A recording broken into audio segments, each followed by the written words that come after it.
We've managed to get our hands on Mexico's most expensive F1 ticket, and we're about to see exactly what it gets you. No other racetrack gets you this close to Formula One. The Mexico City Grand Prix is known for having the most passionate fans on the calendar. Mexico! Mexico! And it's a race where Jackie Stewart ran over a dog. This ticket would usually cost over $20,000. So this is the story of two F1 fans trying to figure out if this ticket is as life-changing as the price would suggest. Let's find out. I can't quite believe this, but today we have got our hands on Mexico City's most expensive F1 ticket. We are heading to the paddock, and the level of excitement I'm feeling right now is off the scale. This is like my version of Christmas Day. That's the only way that I can describe the excitement levels. I'm also extremely curious because I've heard incredible things about the Paddock Club here in Mexico City. They're meant to do it like nowhere else on the calendar, so I'm desperate to see what it's going to be like. You may have seen in our last video, we had the cheapest ticket for Mexico City, and now, in the same weekend, we are now going to experience the other end of the spectrum. So let's go and get these passes and let's get inside, because I want some life-changing moments today.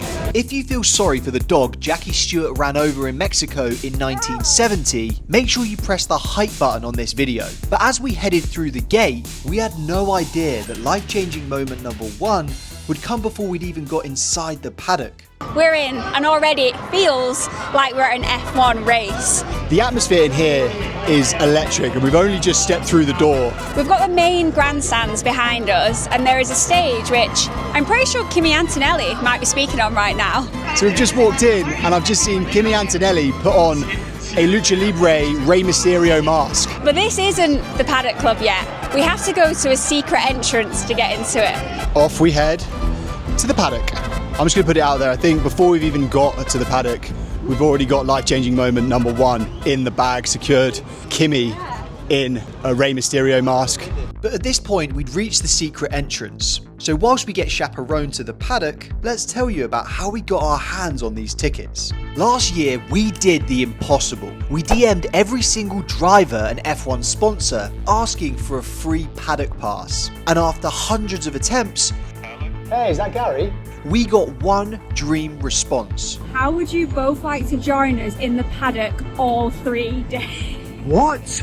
Heineken came through for us, and the video of that day became our most watched YouTube video ever. We stood on the track.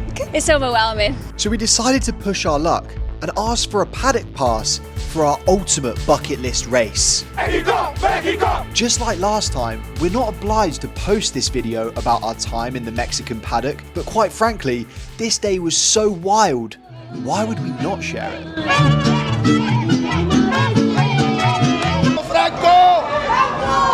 We are now inside the Paddock Club, and let me tell you, this place is ginormous, and we're going to be exploring every single inch of it today. Oh, who's that? Oh, it's Esteban Ocon. I'm already a little bit overwhelmed with excitement, and we're about 5 minutes in. Already you can see like the other side of the pit. So this is where the drivers will actually come in, and then these are all of the team houses. So you can see Haas there. There's Liam Lawson. What the hell? 3 drivers in about 10 minutes. So next on my list is Lando Norris, Max Verstappen and Kimi. This might be my favourite thing to do here. It's like a game of Where's Wally, but in real life, and instead of Wally, it's Formula One drivers. But I managed to drag Jade away from people watching because we had a paddock to explore. On this side, you have all of the corporate hospitality suites, and on this side, you have the Paddock Club, where all the drivers are, all the teams are. So the way that Paddock Clubs work is that every team has their own suite, and also all of the main sponsors have their own suite. And you might have noticed that every race has a main sponsor. So the Mexico Grand Prix is the Heineken Mexican Grand Prix, which means that Heineken have their own suite in the paddock. It's the biggest, it's the nicest because they're the headline sponsor, and that is our home for the day. And this is one of the biggest and most unique paddocks in F1. The Paddock Club isn't just this area, and it isn't just this area. All of this over here is included. We get access to that as well. There's obviously the access that you get to the baseball style arena. Apparently there's a botanical garden, so bear with us, because I think there is going to be some life-changing moments coming thick and coming fast. Faster then Colapinto likes to hit the wall. No hitting below the belt. This is where we're going to be based for today, and it's pretty special. So all of this space is Heineken's, and it's not just a place to socialise, it's also a place to watch the race from. Shall I answer this? Hello. Halfway through showing you around the single coolest place to watch an F1 race from, we were rudely interrupted by a mysterious phone call. But one piece of advice to live by: if you find yourself in a paddock club and the phone rings, answer and say yes to whatever they're asking, because you never know why it might take you. I've just received a phone call, and apparently we have to meet someone, so we're walking very fast and heading there now. They just said, I'm behind the DJ booth. Come find me. Okay, we're now heading out of a gate, and maybe we're going into a van. As we left the paddock, we were bundled into an F1 branded minibus. To our surprise, the minivan drove onto the actual race circuit, which ordinarily would have been a dream come true, apart from the fact that the back seats of the bus didn't have a window. We were on the back row with like a Ryanair window. But as we got out, the mood quickly changed. Oh, whoa. Now we're talking! We are walking on the actual F1 racetrack in Mexico. We just got bundled into a van, and I wasn't sure where we were going, but it wasn't this. And just when we thought this life-changing moment couldn't get any better, it did. The driver's trophy was brought out, giving us the chance to lay our hands on it before Lando. Oh no, he didn't. And then, as we got bundled back into the F1 minivan, we took no chances and made sure we didn't sit on the back row, which paid off because we are now driving the actual F1 circuit. And we've got a bloke telling us about every corner. Lando Norris will be driving this track tomorrow, and we're going around it in a minivan. In Mexico, Lando became the World Championship leader, but do you think he'll bag his first World Championship this year? This is something we discussed with our new friend that we made on the bus. Well, that was one of the coolest things I've ever done. What did you think of that, Brandon? That was bloody cool. That's what it was, bloody cool. But more from Brandon later, because it was now time to head back to the lounge and show you our freebie that we acquired from a very cool man at Red Bull. We are now back in the lounge, and you may notice I have a new hat, and so does Jade. I love my new hat. But back to the tour.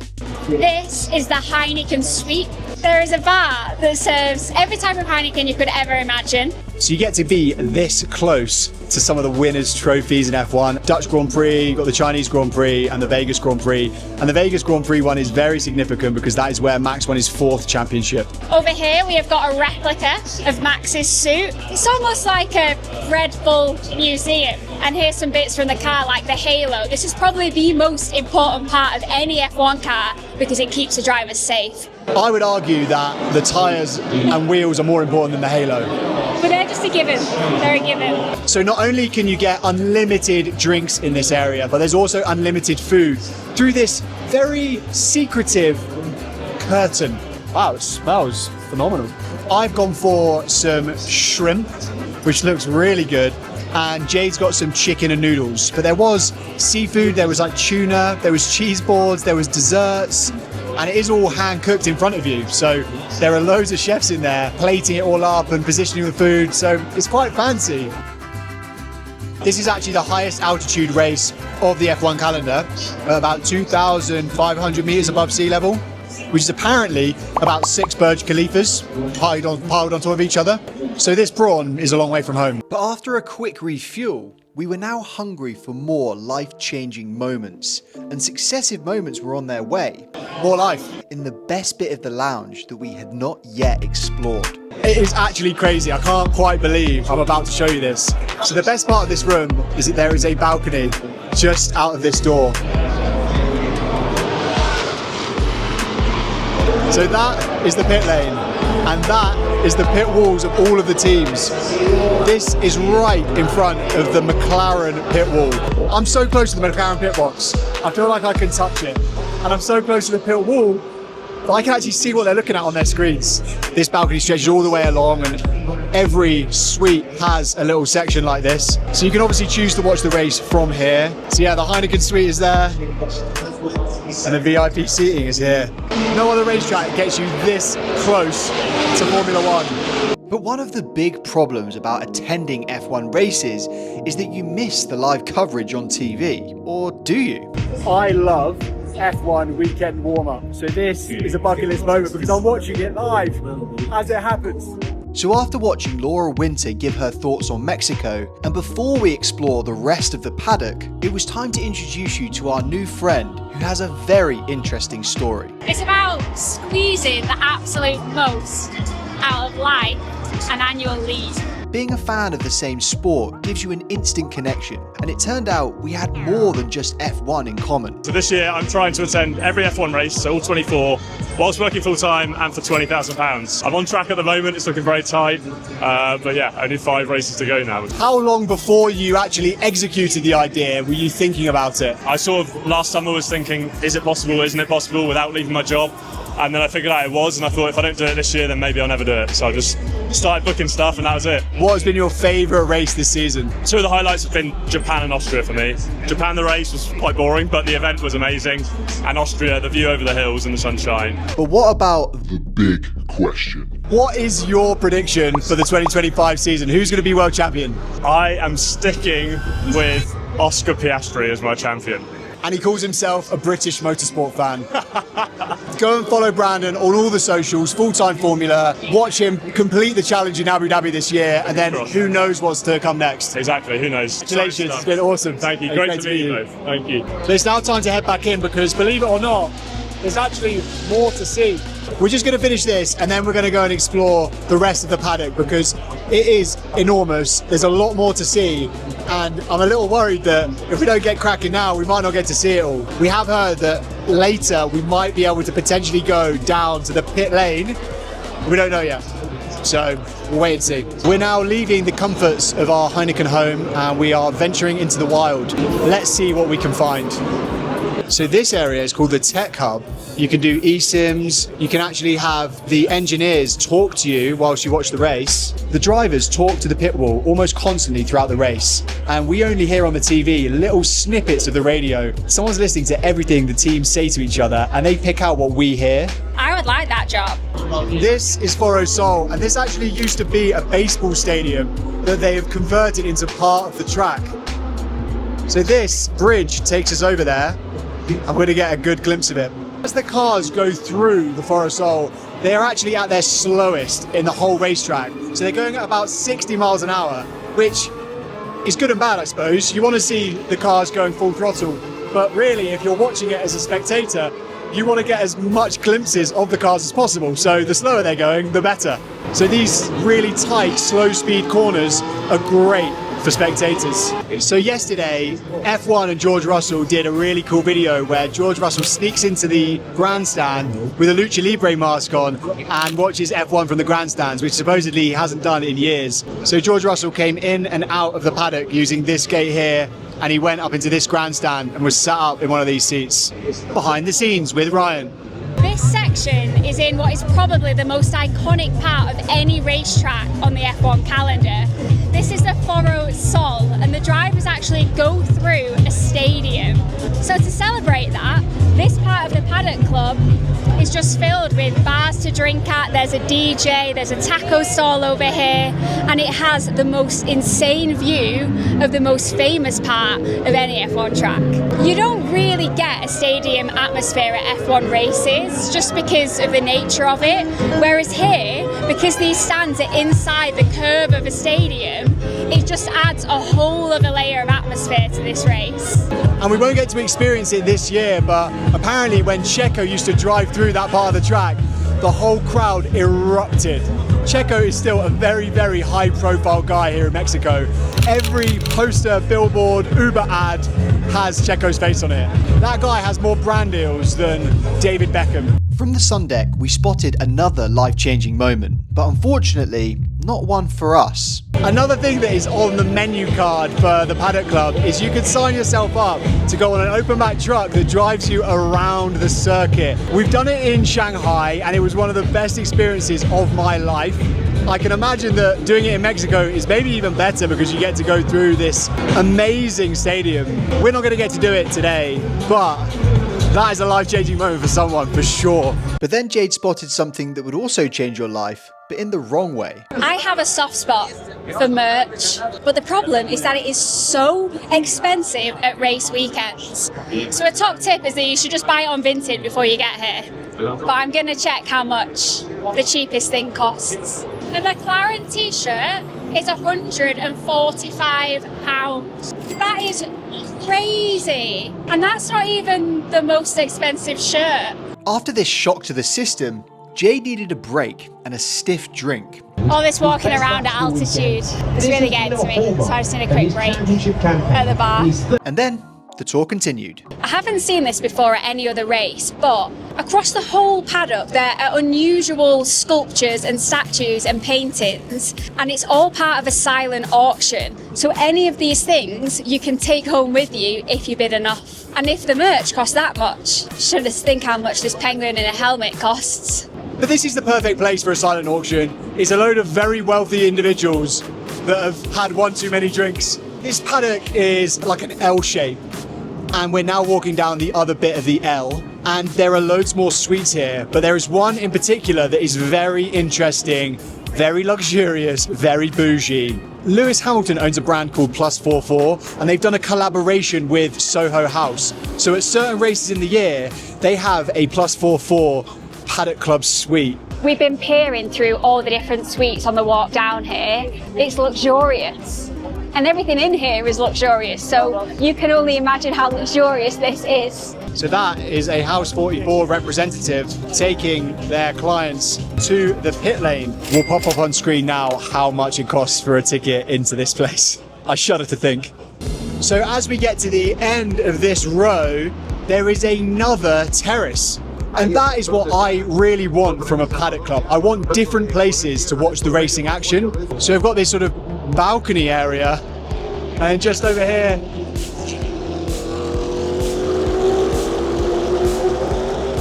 cars are heading into the Estadio.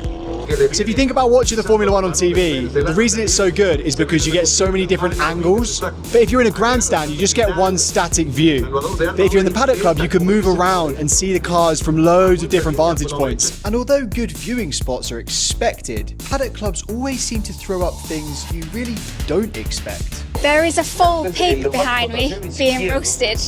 Also up in this section, you can get something I've never seen before. You can queue up and get your hat spray painted. So if you do want to spend £80 on a hat, you can get it defaced by a professional graffiti artist with some spray paint. So the tour continues. We're now heading down a flight of stairs where there is a Whispering Angel VW camper van. This is a what? A Salmonezza. Salmonezza, 9 liters, yeah. This is a Salmonezza, 9 litres, 12 bottles. So the area we're about to enter now is completely unique to the Mexico City Grand Prix. It is a botanical garden inside the paddock. You would never guess we were at an F1 race, by the way, right now. It is so calm and serene in here, but you still feel like you're part of the race because there's speakers and screens all over the place. One thing that I would say about this race is that there is not a lack of things to do here, because there's loads of different vantage points to watch the race from, but then there's also side quests like this, like just going for a nice stroll around a botanical garden. There's a huge bar there serving mango and fruit juice. It's paradise. I didn't realize this before I came to Mexico, but Mexicans have a real sweet tooth. They love candy and candy floss. Can I get one muff of candy floss? Gracias. Viva la Mexico. This may be the only race where you can get candy floss. But that's not even the best part of the botanical garden. I'll show you that a little bit later. This place is an oasis, an F1 oasis. At this point, the life-changing moments were racking up. I am losing count. How many life-changing moments are we on so far? More than 4 or 5. And I reckon there's even more to come. But we were left with a big decision to make. So it's a nice position to be in, but the conundrum that we have now is, where do we watch qualifying?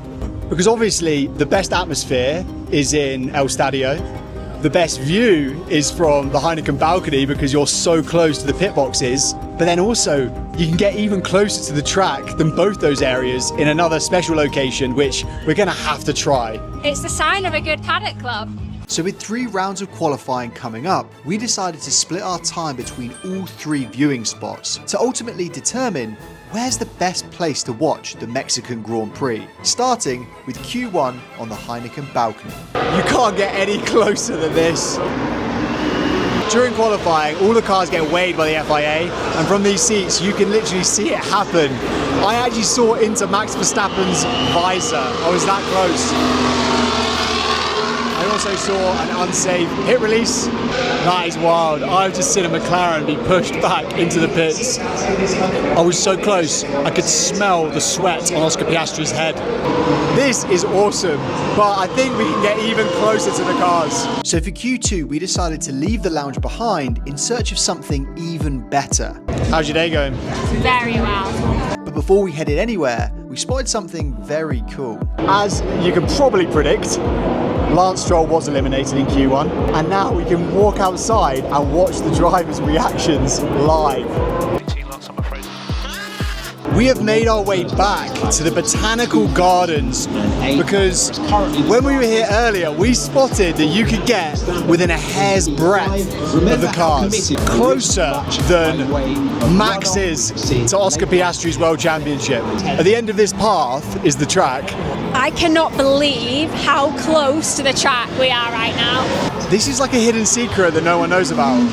There is currently 4 people at the end of this path, and we are so close to Formula 1 cars.